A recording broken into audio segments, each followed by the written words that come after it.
influência das ações humanas nas mudanças climáticas foi finalmente demonstrada e quantificada. A nossa era, recentemente denominada Antropoceno, é a era do domínio humano no planeta, e também de extinções em massa, aquecimento global e crise climática. Como a igreja deve compreender essa crise? Para os cristãos, Deus criou um mundo bom e ordenado, mas a alienação de Deus levou a raça humana a perder sua ligação com a natureza.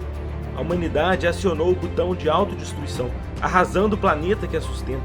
Assim, a crise ambiental é ecológica, econômica e social, mas também é moral e espiritual. Como a igreja deve responder a isso?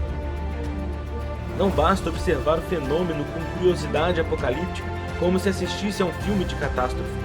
Jesus disse: "Vós sois o sal da terra."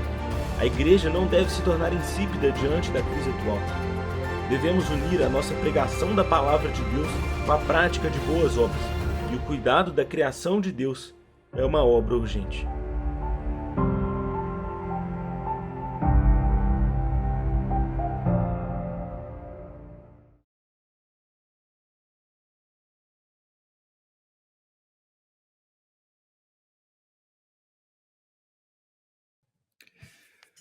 Boa noite, meus caros.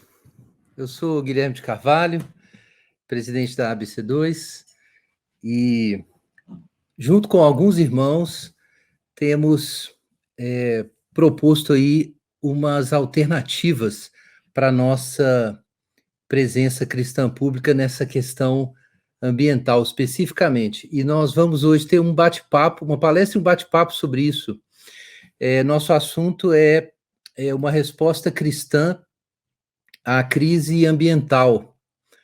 E eu espero que isso seja construtivo aí para todos os irmãos. Ana, eu não estou vendo aqui a apresentação. Isso, obrigado. Uma resposta cristã à crise ambiental. Esse é o nosso tema, o tema que nós vamos explorar hoje. E depois nós vamos ter um bate-papo aí com um grupo de amigos. Vamos ter aí o Igor Miguel, o Carlos Vicente, o Matheus Ortega e o Luiz Adriano. Vamos conversar sobre as implicações práticas disso. Então, gente, nosso assunto nessa noite é a busca por uma resposta cristã à crise ambiental. E nós vamos passar por 3 estações aí. Eu vou falar um pouco sobre essa crise, eu sei que muita gente já conhece o assunto, mas muitas pessoas não conhecem, então eu vou pedir aos mais informados sobre a questão ambiental que tenham paciência com essa fase aí de introdução ao tema. Depois nós vamos falar sobre a missão cristã e a conservação, e aí vamos usar como referência Francis Schaeffer. E era de se esperar, né? Francis Schaeffer foi o fundador de Labri, eu sou também diretor de Labri Brasil, e ele escreveu um livro muito importante que nós vamos citar aqui, Poluição e Morte do Homem. Então, nós vamos usar esse livro como ponto de referência para discutir uma missão cristã evangelical hoje na área de conservação. E no finalzinho vou falar um pouco sobre o Projeto Éden, que é essa iniciativa que nós estamos começando aqui em Belo Horizonte e gostaríamos de ver irmãos em outros lugares também abraçando a ideia. Então, gente, vamos começar aí com o tema da crise ambiental, né? Esse é o nosso primeiro assunto. O que acontece? Isso, Ana. Silent Spring foi um livro que foi publicado em 1964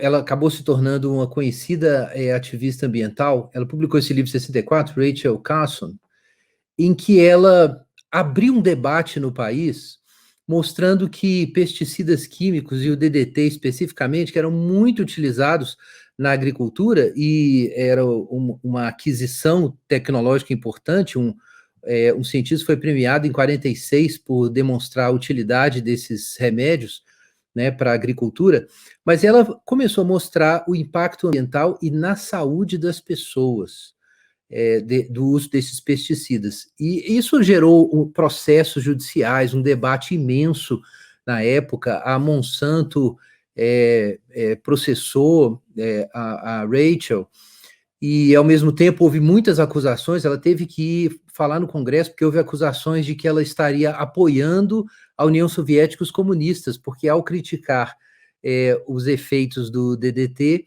ela ameaçava a produtividade agrícola. Então, a polarização política confundiu, inclusive, a discussão sobre o impacto desses pesticidas. Mas isso foi um passo muito importante para que grandes empresas começassem a ser responsabilizadas por essa externalização dos efeitos destrutivos dos seus meios, né, de produção. E isso virava, no fim, problema das pessoas mesmo, né, de quem ficava doente ou da sociedade. Mas isso foi o pontapé do movimento ambiental moderno. Agora, gente, essa questão continua por aí hoje. Uma das coisas que ela mostrou nesse livro foi o impacto disso, enfim, impacto no resto do meio ambiente, na saúde e no desaparecimento de animais e insetos. Agora, veja aí, recentemente nós temos um problema com insetos, recentemente. Então, agora, isso foi em 2019, eu lembro quando foi noticiado isso, eu fiquei bem impressionado. Detectou-se lá no sul a morte de 500 milhão de abelhas. 500 milhões de abelhas morreram, gente. E os apicultores ficaram desesperados. 500 milhão de abelhas mortas em um período de 3 meses. E o que isso significa? Eu lembro que a gente teve um efeito no mesmo ano aqui que me deixou intrigado. Eu não sei se tem alguma ligação direta, mas o fato é que aqui no Labri a gente tem várias mangueiras, tem 4 mangueiras. E, gente, nesse período eu notei 2 coisas. Primeiro, que tinha menos insetos. E eu, na minha ignorância, fiquei satisfeito, porque eu fui menos picado. Mas a segunda coisa que eu observei aqui é que a gente não teve manga. Nós ficamos sem manga praticamente um ano, passou direto. E eu não sei dizer se isso tem uma relação direta, mas eu tive uma experiência com o que pode ser o resultado de você não ter insetos. Você não tem plantas, porque muitas plantas dependem de insetos para, enfim, para ver polinização, para ver espalhamento. Isso é extremamente grave e pouca gente pensa na importância dos insetos, né? Mas os insetos não é só por causa do mel. A gente está pensando nas abelhas aqui, mas são muitos os insetos que têm a vida ameaçada por pesticidas, espécies, né, ameaçadas por pesticidas e que são necessárias para o equilíbrio ambiental e às vezes a gente nem sabe. Então, um artigo publicado em 2019 na Nature mostrou o decréscimo de insetos em algumas florestas relacionados com a atividade humana. E eles fizeram um exame entre 2008 e 2017 em várias florestas e campos, em 3 regiões diferentes da Alemanha. E eles descobriram declínio de insetos nessa pesquisa anual, em alguns lugares 67%, ou 78%, ou 34%. Uma diminuição nessa escala em apenas 10 anos nos surpreendeu completamente. É assustador, mas se encaixa na imagem apresentada por um número crescente de estudos, disse o professor Wolfgang Weiser, de Ecologia Terrestre, e um dos autores do trabalho, da Universidade Técnica de Munique. Gente, muito grave, perda de insetos. Isso afetaria a gente diretamente. O Grimaldi e Engel, num livro conhecido sobre a evolução dos insetos, observam que se todos os vertebrados desaparecessem da Terra, ou todas as pessoas, o planeta continuava funcionando, a vegetação continuava aí, os insetos continuavam contribuindo, mas se os insetos desaparecessem, nós teríamos provavelmente uma gigantesca catástrofe ambiental, com florestas entrando em colapso, isso afetaria rios, e muitos outros animais morreriam, porque sem floresta e sem rio, porque as florestas protegem rios, você não tem os outros animais. Então, são bichinhos tão insignificantes, mas na verdade são importantíssimos. Agora, isso aqui é só o ponto de partida da questão, gente. Perda de espécies de insetos é um pedaço do espectro de perda biológica que a gente vem constatando.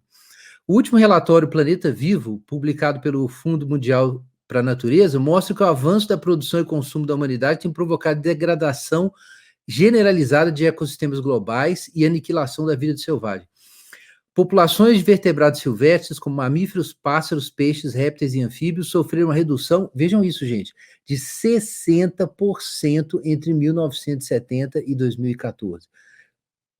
60% de perda de população animal. Isso é extremamente grave. Vejam ali, Plataforma Intergovernamental para a Biodiversidade e Serviços Ecossistêmicos, da ONU, mostrou que há 1 milhão de espécies ameaçadas de extinção. Gente, isso é muito grave. Eu não sei quem já pensou sobre a importância de um animal, mas se você é curioso e gosta de assistir National Geographic, por exemplo, você sabe que um animal é um complexo de soluções biológicas gigantesco, porque para existir uma espécie e ela continuar, ela precisa resolver problemas de reprodutibilidade, problemas de adaptação, e nesse processo de resolver esses problemas, uma espécie de inteligência animal se desenvolve. Claro que não é inteligência consciente como a nossa. A questão são as soluções técnicas que estão embutidas ali. Pensa num aparelho celular. É um complexo de soluções tecnológicas para resolver problemas, não é isso? Um smartphone é assim. Pois imagina um animal dessa forma. É um complexo de soluções e muita coisa faria sentido para nós, teria importância. Para dar um exemplo óbvio, pensa em cavalos ou em vacas. Cavalos, soro antiofídico é feito a partir de cavalos, ou você pensa aí nas primeiras vacinas, por isso tem esse nome, inclusive, foi a partir de soro de vaca que se desenvolveu isso. Então, pense em como esse tipo de solução biológica é importante para o ser humano. E a gente nem sabe o tipo de soluções em termos de aerodinâmica, de engenharia, de química que a gente perde quando perde uma espécie que, aí dependendo da sua visão da realidade, que Deus talvez tenha levado milhares ou milhões de anos para produzir e a gente vai lá e queima em algumas décadas, extremamente grave. Nós temos a questão das árvores também. Os seres humanos estão destruindo 15 bilhões de árvores por ano, enquanto o aparecimento de novas árvores e o reflorestamento é de somente 5 bilhões de unidades. Ou seja, o planeta está perdendo 10 bilhões de árvores por ano e pode eliminar todo o estoque de 3 trilhões em 300 anos. E o Brasil é o país que mais desmata e menos refloresta, além de bater todos os recordes de desmatamento em 2019. Gente, isso é outra coisa muito grave. Nós estamos perdendo árvores e não estamos repondo. Daqui a pouco a gente vai ficar o planeta igual a Ilha de Páscoa, sem árvores. Temos o problema da água, né? Então, esse está mais próximo por causa da crise hídrica, né? Então, o nosso governo admitiu aí que é a principal, é a maior crise em 91 anos, a maior crise hídrica em 91 anos. Isso também é extremamente grave. Não é só o problema de abastecimento de água, mas o problema de geração de energia. E isso tem relação com a perda dos rios voadores. Você pode ver aí no desenho, né? Então, o vapor da água que é produzido ali na Amazônia, essa umidade, ela circula no país, né? E ela desce, vai irrigar o Brasil central, vai irrigar o sudeste, e com a diminuição do fluxo de água desses rios, nós temos esse fenômeno enfim, de perda de água, né, na nossa região aqui. Inclusive, eu vou falar daqui a pouco sobre a questão da mudança climática. Em alguns lugares do mundo vai ter aumento de chuvas, já está havendo aumento de chuvas, mas em outros lugares, e infelizmente a América Latina está aí, a expectativa com a mudança é que haja uma diminuição de chuvas. Então, o quadro de diminuição desses rios voadores deve piorar no Brasil. Então, crise hídrica não é um problema para agora só, não. Parece que vai ser um problema que vai durar mais. Nós temos também a questão do aumento de doenças, né? Aqui é uma reportagem da National Geographic a respeito disso. Então, no estudo de 2015, pesquisadores da EcoHealth Alliance, uma organização de Nova York que acompanha a proliferação de doenças infecciosas, descobriram que aproximadamente 1 em cada 3 surtos de doenças novas emergentes está ligado à mudança no uso da terra, como desmatamento. Então, um exemplo de doença que chegou a nós daí é o próprio Ebola, né? Que é bem famosa a história, lá surge na África, mas assim, exatamente por causa dessa interação. E nós temos, enfim, há uma suspeita ainda de intervenção humana, né? No caso do vírus que produz a Covid, né? Mas, enfim, há uma evidência de que o aumento de doenças infecciosas tem relação com o desmatamento. Os surtos acontecem em lugares onde acontece desmatamento. Temos o problema de alimentos também. Esse moço da foto aí está ajudando o nosso projeto, o professor Raoni Rajão, aqui da UFMG, e ele publicou com um grupo um artigo na Science, que para quem não sabe, é uma das mais importantes revistas científicas do mundo. E esse artigo foi publicado, enfim, é mais antigo, ele publicou um outro artigo recentemente, mas o que ele diz é o seguinte: a agricultura brasileira ainda é um setor-chave, contribuindo de forma substancial para o nosso produto interno bruto. O que mais favorece nossa produção é o regime de chuvas, estável e regular. O processo de desmatamento em longo prazo pode acabar com essas chuvas, que são a nossa vantagem competitiva no mercado mundial. Ao querer flexibilizar ainda mais as leis ambientais, podemos acabar matando a nossa galinha dos ovos de ouro, argumenta o professor Rajão. Isso aqui ele fala numa entrevista aqui para o jornal interno, né, da UFMG, mas ele tem sido muito chamado aí em diferentes emissoras de TV para falar a respeito desse problema e que ele estuda especificamente. É que o desmatamento está chegando num ponto que, ao invés de elevar a produção agrícola, vai diminuir a produção agrícola por uma série de efeitos colaterais. Então, nós vamos ter efeitos na alimentação também. E aí nós temos a questão do aquecimento global, né? Eu vou mostrar aqui, o Matheus Ortega me chamou a atenção para isso. Esse gráfico muito útil está no site da NASA, mostrando graficamente aí, né, essa animação, o aquecimento global de 1880 a 2020. E, de acordo com os dados, nas últimas décadas, esse aquecimento realmente se acelerou. Vejam só.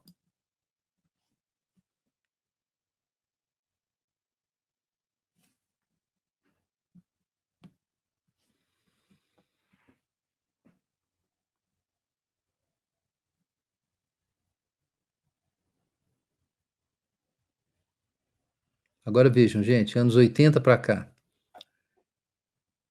É impressionante a transformação.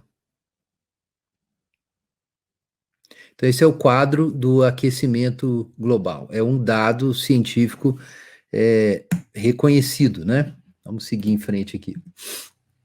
O que é mudança climática? A temperatura média da Terra está subindo. Vocês podem ver pelo gráfico aí, né? Entre 1800 e 2000. É isso que está acontecendo. Uma mudança significativa na temperatura da Terra, e isso tem relação com os gases de efeito estufa, que subiram bastante. O nível de concentração subiu. Então, veja ali, de 280 partes por milhão, a concentração de CO2 especificamente, prevalecente durante todo o Holoceno, em 2019 já está para 2,5 ao ano, né? Subindo 2,5 ao ano. Então está em 410 milhões. Gente, o que é isso? Essa informação é importante. De acordo com o último relatório, né, que eu vou citar aqui, um relatório saiu hoje, no dia 9 de agosto, do painel intergovernamental da mudança climática, o maior concentração de CO2 em 2 milhões de anos, ao que tudo indica. 2 milhões de anos, a maior concentração de CO2. Isso tem diretamente a ver com a ação humana. Então, nós vemos um aumento de temperatura global, pode chegar, no caso pior, até 5 graus Celsius, até o fim do século. Vamos ver acidificação de solos, aumento de níveis de oceano e degelo do permafrost, que é esse gelo permanente ali, né, das calotas. E isso vai levar a liberar mais carbono, e aí você tem um ciclo vicioso de aquecimento. Então, esse é o relatório que eu me referi, o painel intergovernamental, né, da mudança climática. Esse relatório, o A6, saiu agora no dia 9 de agosto. Eu li esse relatório, o Matheus leu, o pessoal lá da ABC2 tem uma turma lendo, e é realmente muito preocupante. A evidência é bem mais consistente do que o que havia antes. E é o estado da arte, assim, é o que há de ponta em termos de evidência científica sobre a mudança climática. E não existe dúvida de que o aquecimento global é rápido, está crescendo, e nós temos pouco tempo para fazer mudanças significativas. Agora, quanto acordo existe sobre isso, né? Muitas pessoas falam, mas a ciência tem controvérsias, tem muitas opiniões, mas não é bem assim. Múltiplos estudos em revistas revisadas por pares mostraram que 97% ou mais dos cientistas climáticos que publicam ativamente, ou seja, em revistas que trazem a melhor informação científica e são revisadas, eles concordam. As tendências de mudança climática ao longo do último século são com extrema probabilidade causadas pelas atividades humanas.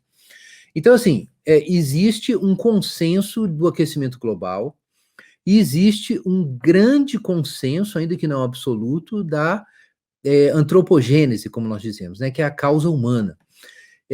Eu realmente acredito que a evidência científica pesa a favor da antropogênese, ou seja, o ser humano é culpado, é responsável, né, pelo aumento e aceleração desse aquecimento global.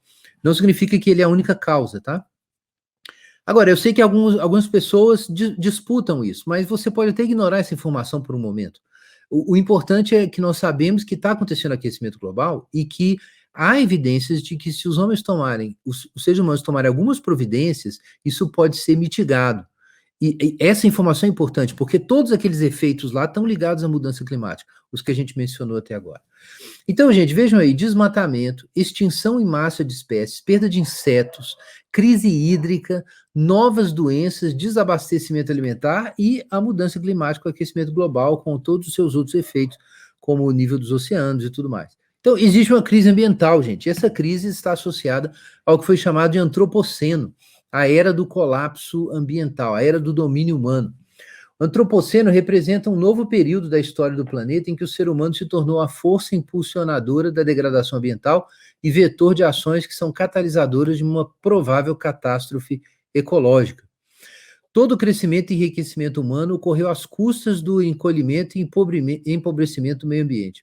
A dívida do ser humano com a natureza cresce a cada dia e a degradação ambiental pode, no limite, destruir a base ecológica que sustenta a economia e a sobrevivência. Então, isso é um artigo no Centro de Estudos da Fiocruz.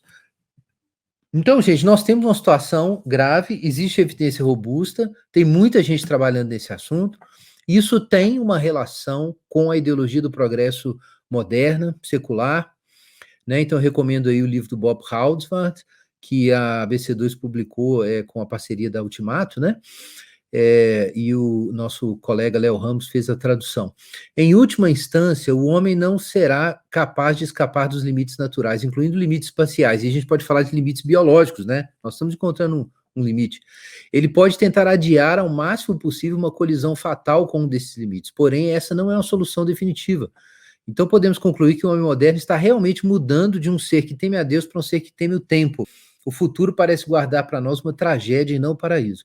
Gente, isso é o que Haldsworth, nesse clássico sobre teoria econômica e cristianismo, ele já dizia isso, né? Ele já tinha levantado esse problema. Existe uma grande religião do progresso, e essa religião do progresso, ele usa a filosofia do Doivert para analisar as questões econômicas e a história econômica do mundo ocidental, até a modernidade.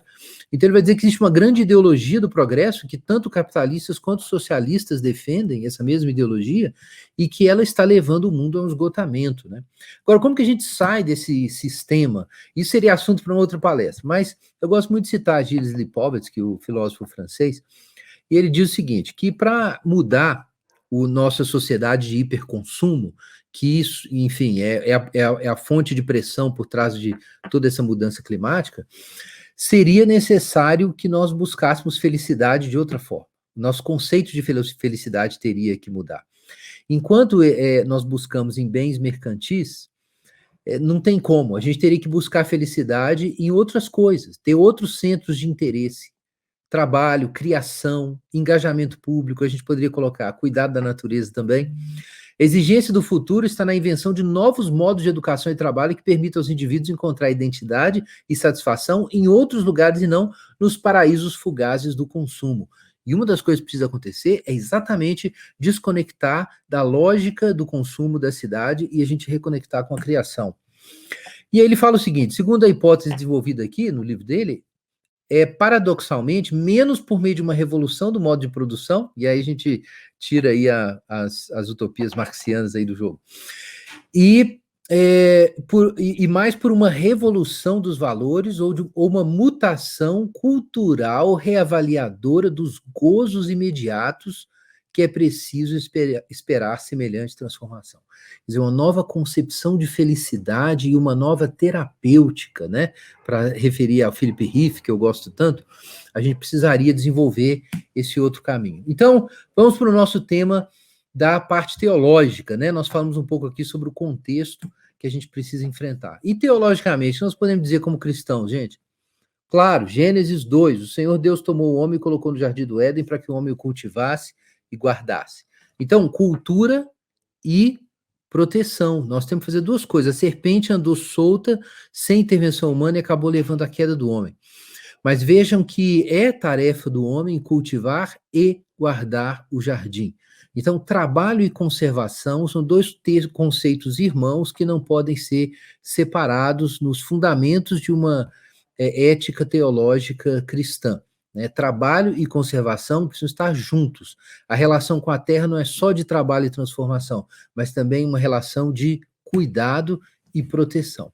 E é aí que a turma pôs o dedo na nossa ferida. O historiador Lynn White escreveu em 1967 um artigo famoso na revista Science, e foi 10 de março de 1967, a mesma revista que o Dr. Raoni publicou, e esse artigo intitulado As raízes históricas da nossa crise ecológica, ele disse, basicamente, que a responsabilidade pela crise ambiental, pela crise ecológica, é do cristianismo.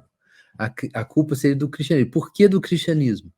Porque os cristãos, a partir da ideia de mandato cultural, desenvolveram uma relação instrumental com a natureza. Eles perderam o sentido de sacralidade da natureza e começaram a usar a natureza como uma coisa simplesmente para o seu desfrute. E isso levou, então, essa relação instrumental a destruir as coisas. E essa lógica que ele associa ao deísmo inglês e ao calvinismo estaria por trás da nossa crise ecológica, então. Mas ele vai buscar a raiz disso e ele vai dizer o seguinte, que o problema está na antropologia, segundo ele, é a forma como as pessoas se veem em relação com a criação. Elas não acham que elas são parte da natureza. Elas acham que a natureza é uma coisa e elas não têm nada a ver com a natureza. O que as pessoas fazem sobre a sua ecologia depende do que elas pensam sobre si mesmas em relação às coisas ao seu redor. A ecologia humana é profundamente condicionada pelas crenças sobre a nossa natureza e o nosso destino. Isto é, pela religião. Então, isso, claro, para os detratores cultos do cristianismo foi um prato cheio, né? Mas uma coisa que o Lynn White faz, que é muito interessante, é que no final do artigo ele fala sobre São Francisco, e ele diz que São Francisco é um caso curioso, porque ele é um cristão, mas ele não defende a ética, essa ética instrumental, né? Essa ética instrumental do controle, da exploração. Ele tem uma outra ética, que é de uma conexão com a natureza. Mas aí o Lynn fala assim, é uma pena que ele seja um herege, porque ele seria um ótimo ponto de partida para uma ecoteologia cristã, né? Mas ele era um herege, então ele não conta.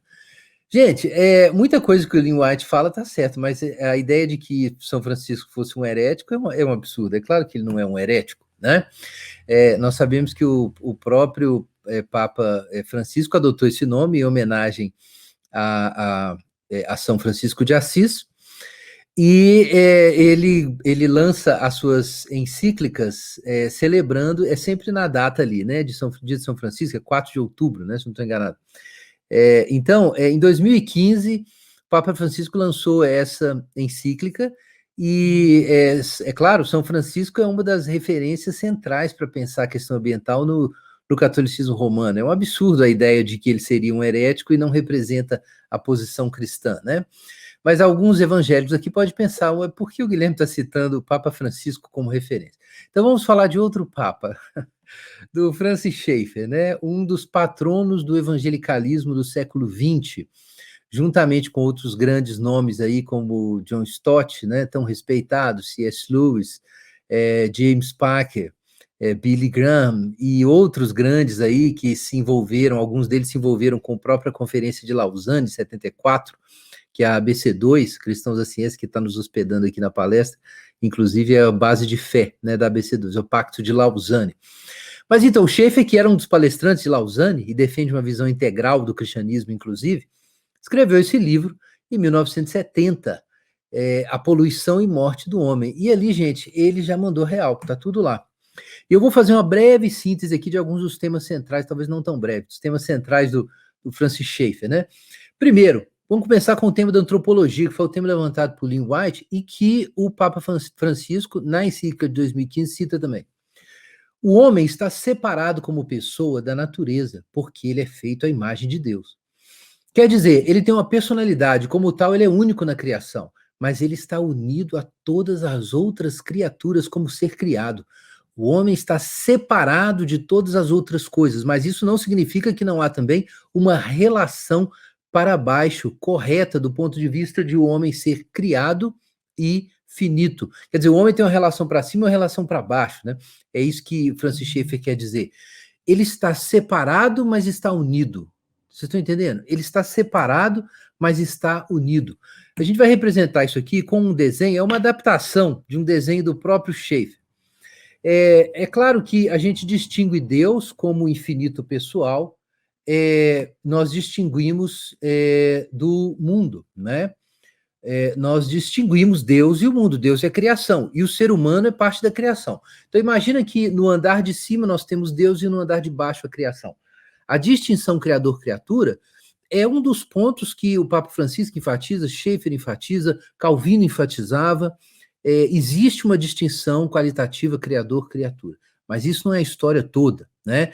Deus é o infinito pessoal, a criatura é finita e impessoal, mas existe Adão, o ser humano, macho e fêmea.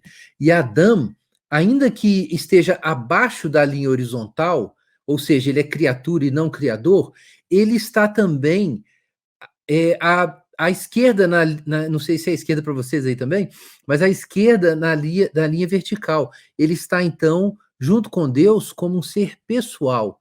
Né? Então, o homem compartilha algo com Deus por ser pessoal, embora finito, ele é a imagem de Deus, mas ele compartilha a criaturidade com o resto da criação. Então, por que isso é importante? Porque a posição do homem, na realidade, como ele se vê, depende dele ajustar sua relação com Deus e ajustar sua relação com a criação de Deus. Aí você pode pensar assim, não, o homem só tem que resolver sua vida com Deus. Não, porque o pecado da idolatria que afasta o homem de Deus é exatamente uma relação distorcida com a criação. Isso está muito claro lá em Romanos capítulo 1. E por outro lado, quando Deus criou o homem, está lá desde o início, ele disse assim, não é bom que o homem esteja só. Então, os homens precisam de Deus, mas precisam da criaturidade, precisam de outras pessoas também. Isso não é bom, né? Você ser ultra espiritual, né? E achar que o homem só precisa de Deus e não precisa do resto. Se fosse assim, precisava da ressurreição física. Então, isso é importante porque o Schaeffer vai pegar esse ponto, e ele até faz esse desenho no livro, né, do Poluição e Morte do Homem, e ele diz assim, o ser humano precisa reencontrar a sua verdadeira relação com a criação. Além da relação com Deus, ele precisa achar a relação com a criação. E é à luz da presença de Deus que ele vai achar essa relação. Mas que relação é essa? Então veja só. Os cristãos rejeitam a visão de que não há nenhuma distinção, ou apenas uma distinção qualitativa entre o homem e as outras coisas. Então, existe distinção, mas olha o outro lado. Eles também rejeitam a visão de que o homem está totalmente separado das outras coisas. Então, vamos ter isso em mente, nós vamos avançar nisso aqui. Mas não temos como ter uma ética cristã ambiental se a gente não pensar criticamente sobre a nossa relação com a criação. Mas seguindo, a criação, a natureza não é só natureza, é uma criação, né? Esse é o ponto. E diz o seguinte, Schaeffer, Deus trata a sua criação com integridade, cada coisa na sua ordem, cada coisa no mundo em que ele a fez. Se Deus trata a sua criação desse jeito, não deveríamos tratar nosso próximo com integridade semelhante? Se Deus trata árvore como árvore, máquina como máquina e homem como homem, eu como criatura da mesma categoria não deveria fazer o mesmo, tratando cada coisa com integridade em sua própria ordem e pela razão mais elevada? Porque eu amo a Deus, eu amo tudo o que ele criou. Então, o teísmo, uma visão teocêntrica, é o ponto de partida para a gente olhar a natureza como criação que tem uma ordem e um sentido diante de Deus. Agora, a gente sabe que Deus fez uma aliança da criação e depois do dilúvio, a gente vai falar já sobre o pecado, eu pulei aqui, mas depois do dilúvio, Deus estabeleceu uma aliança com a criação, e o Schaeffer cita isso também no argumento dele. Em Gênesis capítulo 9, nós temos essa fala divina, estabeleço a minha aliança convosco, não será mais destruída toda a carne por águas do dilúvio, nem haverá dilúvio para destruir a terra. Disse Deus: esse é o sinal da minha aliança que faço, vejam, entre mim e vós, e entre todos os seres viventes que estão convosco para perpétuas gerações. Porei nas nuvens o meu arco e será por sinal de aliança entre mim e a terra. Gente, esse texto é sensacional, porque aqui nós vemos Deus fazendo uma aliança com a terra e com todos os seres vivos. Então, os seres vivos são objeto de uma aliança divina. E, num sentido, eles estão, então, participando ali, são sujeitos, num certo sentido, né, analógico. Então, eu quero destacar esse ponto, porque a criação tem uma relação espiritual com Deus também, e da qual nós precisamos participar. O ser humano, além de estar em aliança com Deus, a aliança da preservação, ele é testemunha da aliança de Deus com a terra. Ele é testemunha dessa aliança. Então, de modos diferentes, tanto nós quanto a criação estão em aliança com Deus. Eu quero destacar esse ponto. O que isso significa? Nós podemos buscar metáforas para expressar isso, mas isso tem que significar alguma coisa. A queda, gente, a queda, como a teologia da reforma sempre enfatizou, não apenas separou o homem de Deus, mas causou outras separações. O homem está separado da natureza. Faz sentido o que ele disse lá, né? Se o que nós somos tem a ver, envolve nossa relação com Deus e com a natureza, então o pecado rompeu nossa relação com Deus e com a natureza. Quando a natureza se torna autônoma, pelo materialista ou pelo cristão, quando ele passa por cima e se posiciona no lugar errado, o homem devora a natureza, é o que nós vemos atualmente. Isso é interessante porque o Schaeffer fala que quando você deixa a natureza autônoma, a natureza devora a graça, né? Quer dizer, quando você deixa uma área da vida sem Cristo no centro, aquilo, a lógica daquela vida sem Deus se expande e engole o resto da existência. Mas aí ele diz que acontece o contrário também. Quando a natureza não é vista diante de Deus, a natureza vira uma coisa, porque não tem propósito no mundo. Não existe uma aliança de Deus com a criação. A criação não existe no universo do pessoal. Então é uma coisa. E aí você vai fazer o que com aquela coisa? Comamos e bebamos que amanhã morreremos. Ou seja, você devora aquilo no desespero do infinito, né, que o ser humano vive. Agora vejam só, isso vai trazer um juízo divino. Apocalipse 11, né? Nós temos o sétimo anjo tocando a trombeta, isso sempre chama minha atenção, esse trecho da Bíblia. E aí nós temos a voz do anjo, o reino do mundo se tornou do nosso Senhor e do seu Cristo, e ele reinará pelos séculos dos séculos. E chegou o tempo de quê? O tempo da ira, o tempo de julgarem os mortos e os galardões serem dados, e para ver o quê? Para ver a destruição, para destruíres os que destroem a terra. Vejam, gente, Deus vai destruir os que destroem a terra. Então, a destruição da terra é um sinal do pecado e do juízo divino. Encarnação, outro princípio teológico que o Schaeffer puxa, né? E eu só peguei um trechinho aqui, mas vocês vão pegar o ponto, né? A encarnação de Cristo nos ensina que o corpo do homem e a natureza não serão considerados como inferiores. Na encarnação, o Deus da criação assumiu o corpo humano. Vejam isso, gente. Deus se uniu à matéria, né? Isso que aconteceu na encarnação. Deus se casou com a matéria. É claro, ele se uniu ao ser humano, mas o ser humano, vamos nos lembrar, ele foi feito do pó da terra, e ele foi feito para ser o vice-regente, o representante dos interesses divinos na criação, o sacerdote do templo cósmico.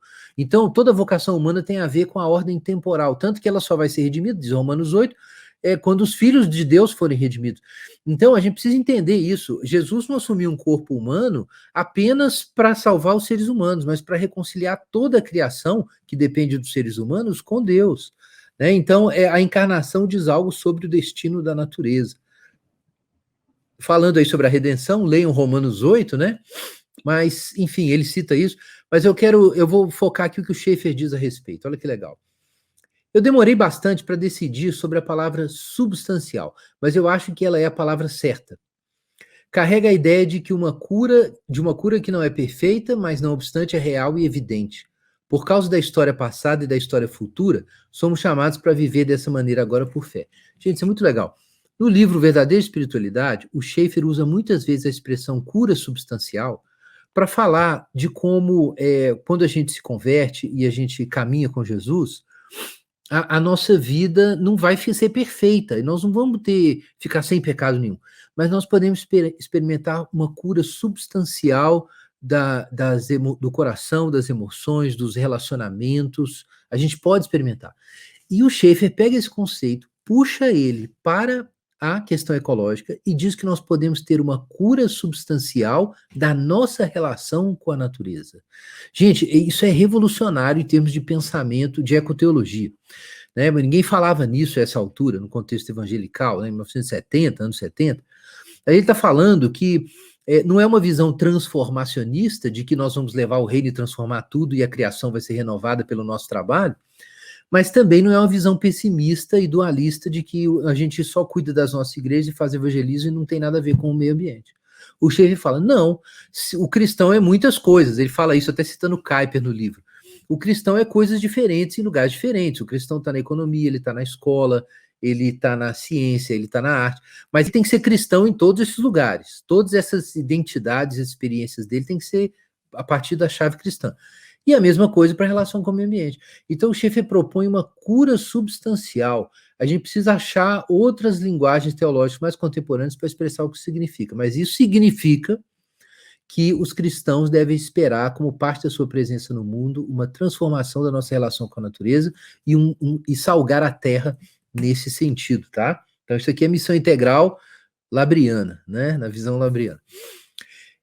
Baseado no fato de que haverá uma redenção total no futuro, não somente do homem, mas de toda a criação, o cristão que acredita na Bíblia deveria ser agora o homem que, com a ajuda de Deus e no poder do Espírito Santo, está tratando a natureza na direção da forma que ela será. Ela não será perfeita agora, mas deveria haver algo substancial, ou estamos perdendo o nosso chamado. O presente chamado de Deus ao cristão e à comunidade cristã na área da natureza, da mesma forma que na área da vida pessoal cristã, em verdadeira espiritualidade, né, ele fala isso no livro, é que deveríamos exibir uma cura substancial aqui e agora entre o homem e a natureza e ela mesma, tanto quanto, como cristãos, possamos fazê-lo. Então está aqui, gente, a ecomissão, né? O Schaeffer está propondo isso, que nós tenhamos uma ecomissão. Isso nos leva à questão da ética ambiental cristã, e eu quero puxar de novo a questão da ética do cuidado, né? Gênesis capítulo 2, uma ética de trabalho e transformação, mas uma ética também de cuidado, de proteção. Levítico 25, né? Nós temos Deus preocupado com o sábado, o sétimo ano, né? Um sábado para a terra, um sábado de descanso solene para a terra, para que a terra descanse, para que a vinha descanse, o campo descanse. Deuteronômio 5 também fala, quando os 10 mandamentos são representados, então nós temos o mandamento do sábado, e esse mandamento envolvia não apenas o homem, o filho, do servo, não vão trabalhar, mas o boi e o jumento também. E nós temos o jubileu, o ano do jubileu. Então a ideia de um sábado divino que se estende à própria natureza está aí, já presente, né? Nós temos aqui uma pista da direção para onde iria uma ética ambiental cristã. Os cristãos, entre todas as pessoas, não deveriam ser os destruidores. Nós deveríamos tratar a natureza com um respeito gigantesco. E agora um dos trechos que eu mais gosto do Schaeffer, gente.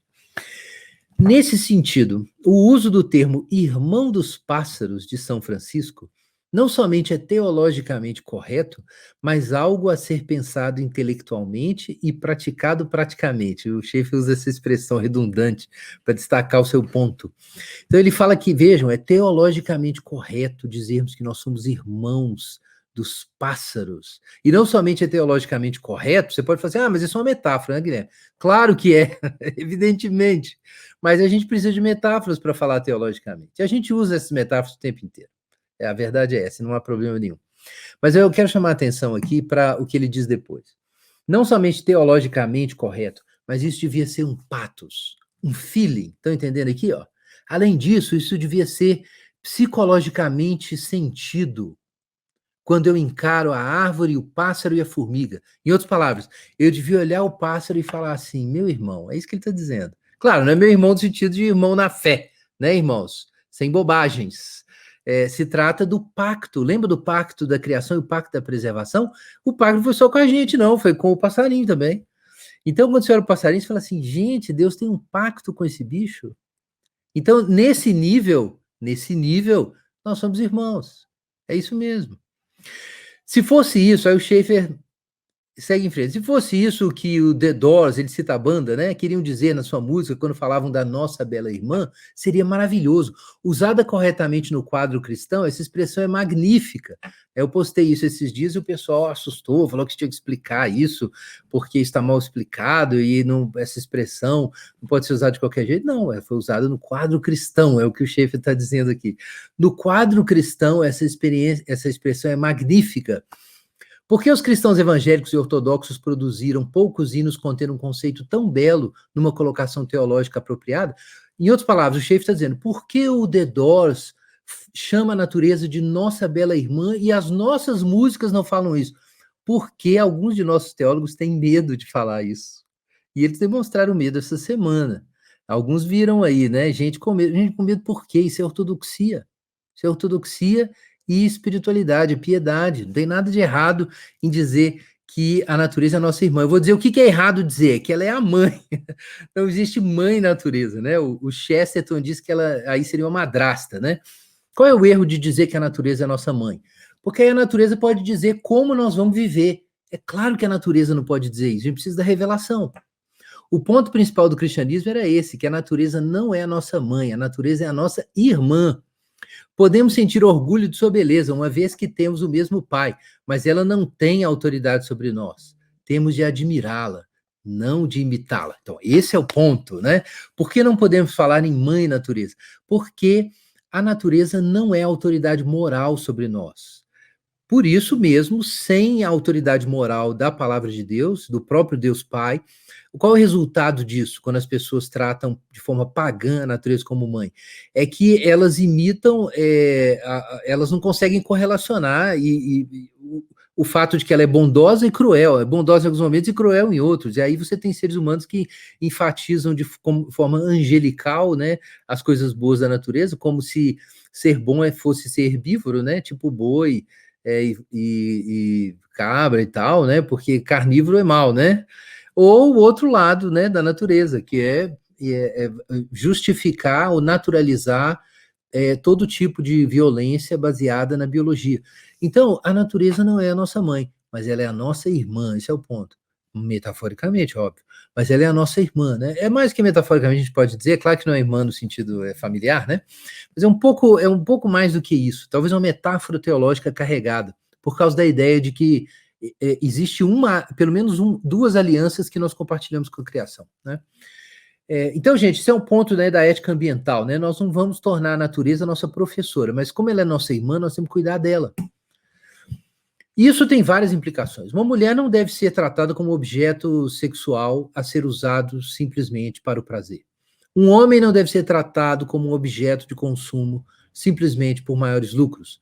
Na área do sexo ou na área dos negócios, tratar as pessoas como deveriam ser tratadas, com base na criação de Deus, não é somente correto em si, mas produz bons resultados, porque nossa própria humanidade começa a florescer. Isso é interessante demais. O Schaeffer pega a questão sexual, inclusive.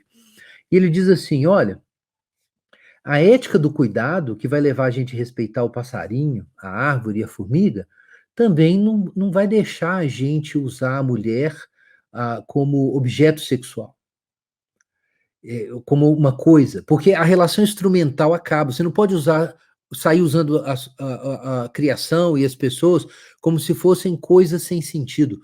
Tudo passa a exigir o enquadramento pessoal. Qual é o enquadramento pessoal disso?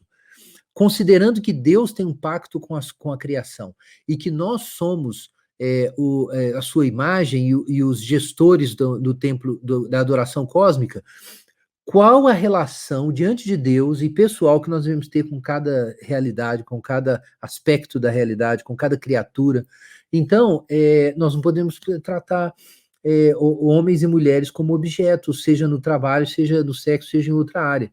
Então, vejam que o Schaeffer discerniu aqui que existe uma conexão orgânica, e eu preciso dizer isso bem abertamente, entre uma ética da conservação ambiental diante de Deus, uma ética teológica da conservação ambiental, e uma teologia moral cristã que seja pessoal, personalista, e aí eu me refiro inclusive o pensamento personalista católico como referência, que seja, mas o Schaeffer também fala disso, né? Que seja personalista, e o que isso vai incidir? Vai incidir na nossa ética sexual e ética do corpo, na nossa ética da família e a nossa ética da vida, né? A ética do nascituro, a respeito do nascituro, né?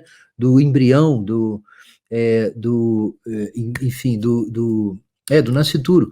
Quer dizer, o que eu quero dizer com isso é que, como a teologia católica romana discerniu muito bem, não dá para a gente separar essas chamadas agendas de costumes, né? Agendas éticas relacionadas com família e casamento e sexualidade e bioética e a questão do aborto. Não dá para separar essas agendas de uma agenda de conservação. É a mesma agenda, gente.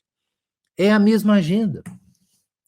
Na área da natureza acontece o mesmo. Se a natureza for apenas um particular sem sentido e for reduzida, para usar a palavra evocativa de Simone Weil, sem nenhum universal para lhe dar significado, então a maravilha dela se foi.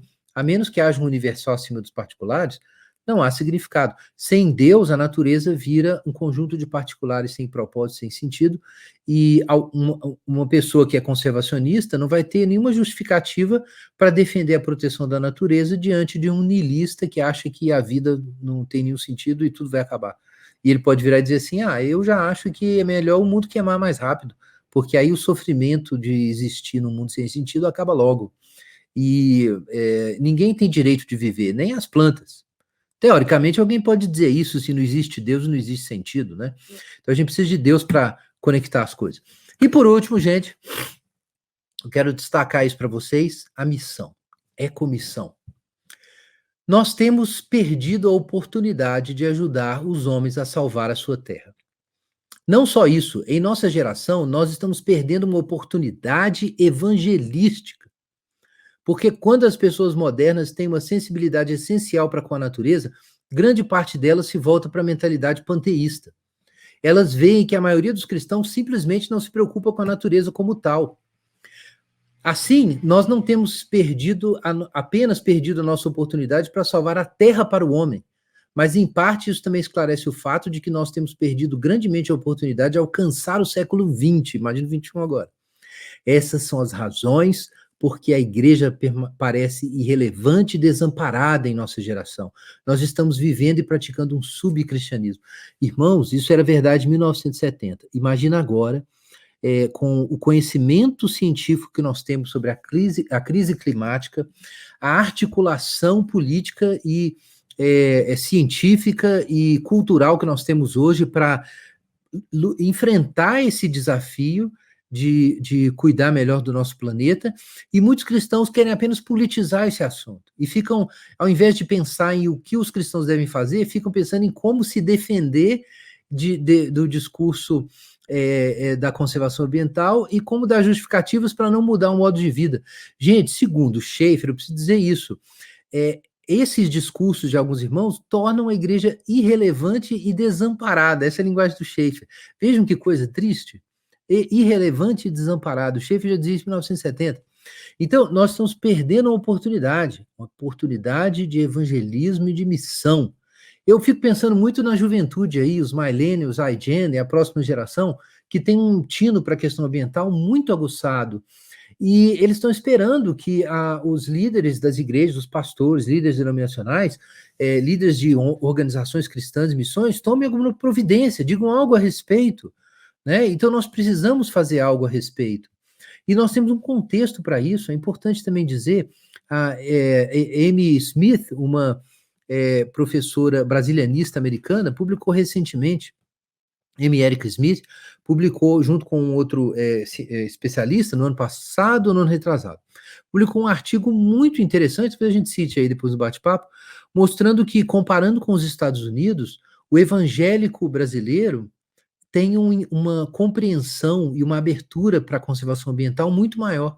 E comparando o evangélico brasileiro com outros setores da sociedade, né, como católicos romanos e pessoas sem religião, os evangélicos, em média, têm mais abertura para a conservação ambiental do que o resto da população brasileira.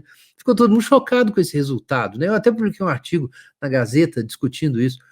Ele é muito interessante, mas ele mostra que, além de nós termos um dever e uma responsabilidade, uma dívida atrasada, nós temos uma oportunidade diante de nós de testemunho cristão público. Então, isso nos leva, eu vou fazer uma breve apresentação aqui de poucos minutos, a ideia do Projeto Éden, que é só uma ideia. E eu quero te estimular a pensar em outras coisas para responder à questão da crise ambiental. Ninguém deve pensar que esse assunto poderia ser monopolizado por qualquer ministério hoje no Brasil. Quiçá toda a igreja, todo ministério, ONG e cristã e denominação criasse o seu próprio projeto. Mas aqui nós temos uma proposta. A proposta do Éden é mobilizar cristãos e igrejas evangélicas para incorporar, aí não é só questão ambiental não, tá? É a doutrina da criação. A gente precisa de uma doutrina da criação. Os evangélicos são meio gnósticos. Eles têm uma doutrina da salvação, de ser salvo por meio de Jesus, mas não tem uma ética social, não tem uma doutrina social, não tem uma doutrina, uma teologia natural, não tem uma ética teológica ambiental. Eu estou falando de forma genérica, você pode dizer assim, não, mas eu tenho, eu conheço um teólogo que tem. Sim, mas considerando como movimento, ou o conjunto das nossas igrejas, isso não é articulado, gente, nós precisamos admitir isso, falta articulação. Então a ideia é mobilizar cristãos e igrejas evangélicas para uma incorporação ética da doutrina da criação, não só teológica, mas ética e também de patos, né, de feeling e de adoração. Né? Então a ideia é teologia, adoração e missão, para renovar o testemunho público da igreja. Eu gosto muito de citar o que Tomás de Aquino fala na introdução do comentário dele dos 10 Mandamentos, que tem 3 saberes para a salvação, né? O que crer, o que desejar e o que fazer. Né? O que crer é o credo apostólico, o que desejar é a oração do Pai Nosso que nos ensina, e o que fazer são os 10 Mandamentos.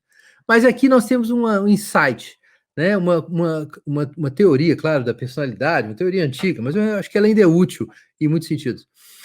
De que nós temos a dimensão do pensamento, da vontade, dos sentimentos, e eu acho que a gente pode puxar isso para hoje para dizer o seguinte, que um cristianismo integral precisa não só da doutrina certa, que é a ortodoxia, mas também precisa dos sentimentos certos, que é a ortopatia, e também das práticas corretas, que é a ortopraxia. Então a gente tem alguns irmãos que enfatizam muito os sentimentos, é o pessoal do worship, da experiência da adoração, do pathos, né, de sentir a presença de Deus. E às vezes não liga para a doutrina e não liga para a prática. Tem os irmãos que são da ortodoxia, né, a doutrina perfeita, mas não sente nada e não faz nada também. E aí a gente tem os irmãos que são da praxis, é o pessoal que quer fazer a revolução, né, confunde até revolução com missão. Só que não ligam muito para a questão da piedade, da experiência profunda com Deus, da doutrina, criticam os policiais da doutrina, existe, tá, gente? Existem os policiais da doutrina por aí. Mas a doutrina certa é importante. Mesmo assim, o Schaeffer, quando abandonou a missão fundamentalista, que ele entrou em crise, antes de fundar o Labri, ele entrou em crise com o fundamentalismo, né, com os policiais da doutrina, mas ele nunca abandonou a questão da ortodoxia, depois que ele abriu a casa em hospitalidade. Então a gente precisa das 3 coisas, gente. Igrejas diferentes às vezes enfatizam coisas diferentes. Então a gente precisa juntar os trapos e fazer tudo junto.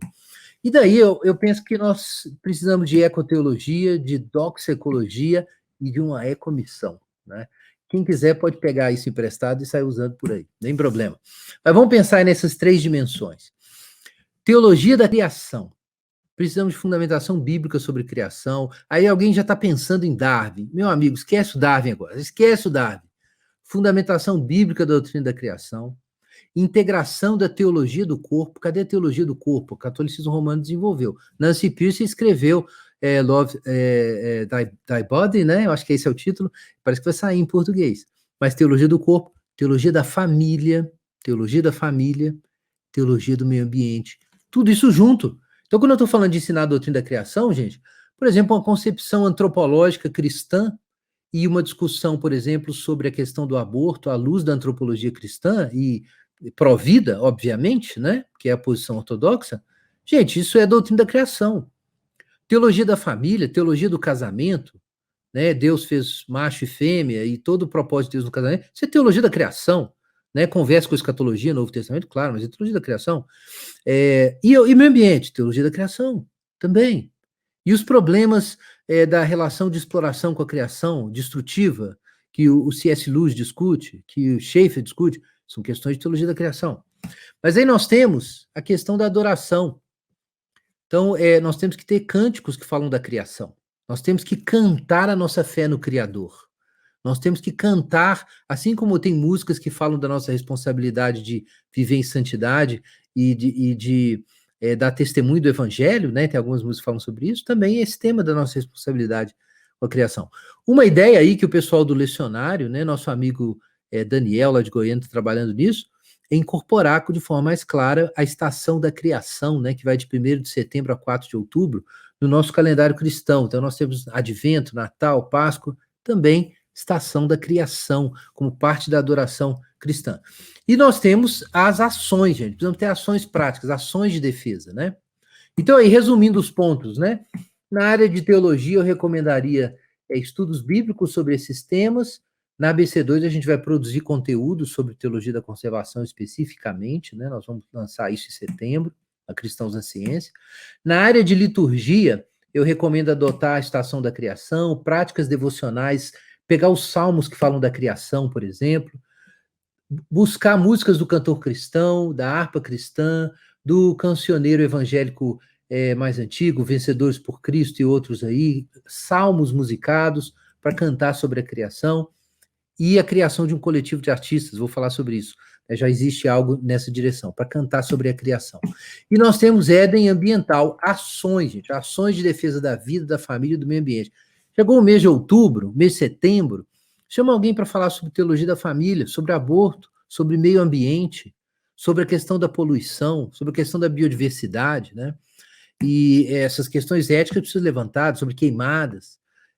Se a gente pode discutir na igreja sobre o aborto, por que a gente não discute na igreja sobre queimadas? Nós temos que discutir os dois assuntos. São dois assuntos pró-vida. Coletivos locais de pastores para reflorestamento e apagar rastro de carbono e mobilização nacional no longo prazo, médio e longo prazo. Vamos sonhar, né, gente? Vamos sonhar. Objetivos espirituais: combater o gnosticismo do discipulado cristão, cultivar o sentido de gratidão, cuidado amoroso na espiritualidade cristã, renovar nossa evangelização e o testemunho público da igreja, enriquecendo o nosso discurso com o tema da criação. Temos uma agenda preliminar para 2021, agora, né? Enfim, nas próximas semanas. Nas próximas 2 quintas-feiras, nós vamos ter um treinamento com o pessoal da Interfaith Rainforest Initiative, com o nosso amigo, eu esqueci como é em português, o nosso amigo Carlos Vicente. Esse treinamento é mais técnico, é o mesmo que eles dão para pessoas de várias visões religiosas diferentes. O Carlos Vicente é um cristão também, mas ele vai falar sobre isso depois. Então, você que está participando dessa live, eu te convido a participar depois do treinamento, se você estiver interessado em se preparar para se envolver em alguma ação concreta aí de transformação nessa área. Gente, cálculo do rastro de carbono da igreja. Existem calculadores de carbono disponíveis na internet para você saber quanto dióxido de carbono você está soltando por aí e não está recolhendo. E a gente precisa ser responsável sobre o nosso lixo, gente. O problema dos gases de efeito estufa é principalmente isso. Não só, mas principalmente. E como que a gente traduz o rastro de carbono? A gente traduz em árvores, né? Então, árvores plantadas fixam carbono. Então, uma possibilidade, além de várias medidas que podem ser tomadas, mas uma possibilidade, depois de calcular o rastro de carbono da sua igreja, você pode juntar aí com o pastor, convencer ele, esses cálculos rastro de carbono, é fazer uma ação para plantar, né? E nós vamos tentar fazer isso aqui. Já temos irmãos do nosso coletivo que já fizeram, na verdade. Então, nós estamos pegando o bonde andando, né? Então, tem uns irmãos que já estão fazendo isso. E tem alguns testemunhos muito interessantes já. Conversei esses dias com o meu amigo Sérgio Queiroz, lá da Cidade Viva, e eles têm um trabalho já de plantar árvore sensacional lá. Então, enfim, mais igrejas precisam fazer isso e entrar na agenda, né? Então, eu recomendo aí uma ação de reflorestamento, que pode ser simbólica nesse ano. E você pode fazer alguma coisa, vai plantar árvore, tira foto e manda pra gente, porque a gente quer espalhar isso para no próximo ano nós fazermos alguma coisa bem maior. Agenda 2022, não sabemos ainda, mas existe um formulário que vai aparecer aí depois, e você pode se inscrever para saber mais a respeito e você pensar em como contribuir. Enfim, para finalizar, quem que está participando disso? O Igor Miguel faz parte do nosso time, é meu copastor lá na Igreja Esperança e diretor da ONG Emissão, né? E vai trabalhar com toda a parte de tecnologia relacionada com voluntariado no nosso projeto. Eu, obviamente, Labri Brasil, citando ultimamente, falando muito sobre capital moral, como vocês podem ver. Isso sim, o Guia Marino do Projeto Sola. O Projeto Sola está dentro na articulação do coletivo de artistas que, se Deus quiser, vai trazer coisa boa, música nova. 2022, hein?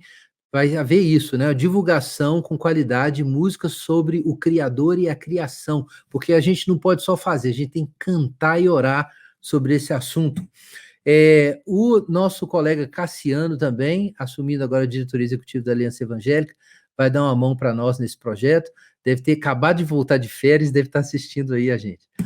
E temos as parcerias, né, com o irmão Carlos Vicente, que é dessa iniciativa, né, ligada à ONU, o professor Raoni Rajão, que está nos dando muita ajuda e uma consultoria técnica e científica para a iniciativa. Ele é professor do FMG e um dos maiores especialistas do país nessa área de reflorestamento. O Gabriel Pacheco e a turma do Efeito Prisma, obviamente, estão ajudando com toda a parte de divulgação, e nós temos equipe local aqui, né? Então, gente, aqui em BH nós já fizemos um pequeno coletivo. Somos eu, o pastor Igor, o Pipe e o Tiago, da Ponte BH, Luciano Neves, da Batista Estrela d'Alva, o pastor Marcos Araújo, da Igreja de Cristo, foi até lá comigo essa semana para a gente visitar uma área onde nós estamos pensando em trabalhar, o Carlos Henrique, da MPC Brasil, e também está na Interfaith, na Faith for Forests, né? E o Anderson Marinho, que é também da igreja do pastor Marcos, e é um engenheiro florestal, um engenheiro químico da prefeitura, mas que desenvolve o projeto Montes Verdes. Então, um irmão envolvido com um projeto muito legal aqui em Belo Horizonte, de reflorestamento em áreas de morro, em BH, em lugares visíveis, e a nossa parceria é com a Prefeitura de BH via projeto Montes Verdes. Eu estimulo irmãos aí de outras cidades a buscarem parcerias locais, como a gente está fazendo aqui, para ações de reflorestamento, em que você pode juntar ali irmãos, desigrejados, jovens, e ter um momento para trabalhar duro, plantando algumas árvores e louvando e agradecendo a Deus pela criação. E, claro, o Raoni Rajão. Gente, então isso é uma síntese da nossa resposta. O que é o Projeto Éden? É o que nós estamos fazendo em Belo Horizonte. Eu gostaria de convidar os amigos que estão acompanhando a serem corajosos e pensarem seriamente sobre ações nesse sentido. Há outros movimentos que têm visões teológicas e ideológicas até diferentes da gente, nós respeitamos esses outros movimentos e queremos que eles tenham sucesso nessa área aí ambiental, mas eu acho que no contexto de evangélico conservador, né, enfim, evangelical, né, que segue Lausanne e tudo como nós estamos, que seguem confissões e as igrejas denominacionais, falta muitas vezes uma ação nossa, né? Então a gente está propondo aqui como exemplo e a gente recomenda outras ações. Se vocês não quiserem apoiar, porque tem outros projetos, o Éden, desenvolva um projeto, só não fique parado. Não pense assim, já que eu não vou envolver com a abordagem do Éden, do projeto Éden, por causa do Guilherme, da BC2, então eu vou envolver num outro, eu não vou fazer nada. Não, desenvolva alguma coisa. Crie um coletivo e faz um outro projeto. Mas se vocês quiserem participar, o projeto Éden está aberto para os irmãos evangelicais de todas as denominações que sejam comprometidos com a autoridade da palavra de Deus, inspirada, infalível e inerrante. E bola para frente, se Deus quiser, com a graça de Deus, nós vamos fazer alguma diferença e dar um testemunho contemporâneo. Gente, é isso. Eu vou chamar aqui a Ana Flávia, né? A Ana vai nos ciceronear agora na segunda parte da nossa discussão.